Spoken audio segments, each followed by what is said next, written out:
I told my son the same thing. Told my son the exact same thing, that he was part werewolf. Man, I don't know what made me tell him that. You know what I mean? Of course I told the kids the big lies like Santa Claus is real, but I ain't want them to believe that. Yeah, Santa Claus ain't real. No. We doing this. Ain't no white dude coming through the chimney. No, you see a white dude coming through your chimney, run, call the police. It's not no Santa Claus. So yeah, I told my son he's a werewolf also. What my infatuation is with werewolves and woods, I have no idea, but yeah, I think he still believes he is. Nah, he 18 now, but for the longest, he believed he's a werewolf. My son has this obsession of wild animals getting a hold of him.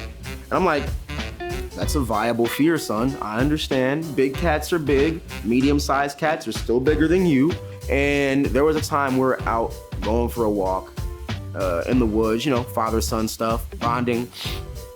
We go out, and I hear a lot of noise in the brush behind me, specifically only and exclusively behind me.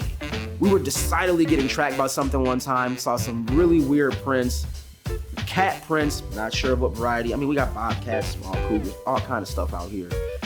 But he goes, Daddy, did you hear that? I go, yeah, I heard that. What do you think it was? It was probably just a deer. As I'm like hauling ass, got him under my back, legs tucked under, sling him to the front, go here. I'm stepping over stuff, toss him over a log the whole way. It's a deer. It's a deer. Don't worry about it. Don't worry about what it is.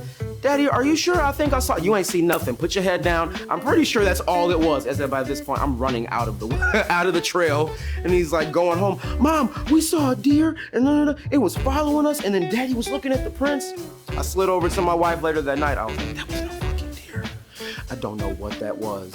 All I know is that thing followed us for like a decided quarter of a mile. And if I did not have him with me and know what to do to like not leave your back to it, you might have ended up a widow with one baby today. I don't have kids, but I have told some lies to some kids, man. The best one yet is obviously like when I'm trying to play my game and there's a little kid around and they want to play too.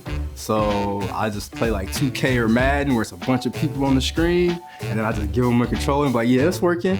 And then once they discover the light's not on, then I got some trouble. But I lied to my nephews once and told them that there was a man living in our basement, and that every time they did something stupid or was bad, that the man was gonna come out of the basement when they were asleep.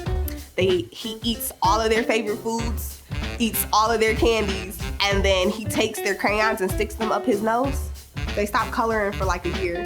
It did keep them in line for a while, so like I didn't have to worry about them doing like stupid shit. So I tell both my kids it's a pretty dumb lie, and I stick to it. They know it's a lie. I tell them I'm allergic to cats because I don't ever want to have a cat. But I also tell them that I'm not allergic to kittens. So if there's a kitten around, I can still pet it. They've tried to get cats so many times and I'm just like, nope, still allergic. So.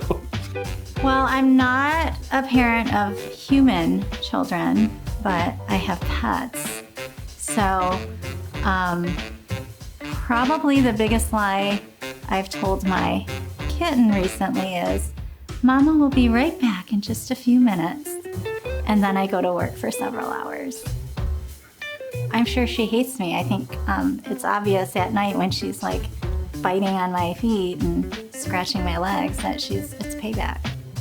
There was a time when my son, he was probably in about second grade, and I remember the air conditioning kicked on and he was like, how does that air work? And I was like, oh. And I don't know why I said this, but I said there's a lot of gnomes that live in all the vents, and they're lined up and they have bags of hot air and bags of cold air. And when you hit the switch to cold, lights go off that say cold, and they just start popping all the cold air bags. And that's how we get cold air. And in the winter, when we pop it over to heat, the hot light shows up and they pop all of the hot air. And that's how air conditioners and heaters work. And he believed me, he didn't even question it because Mom doesn't lie.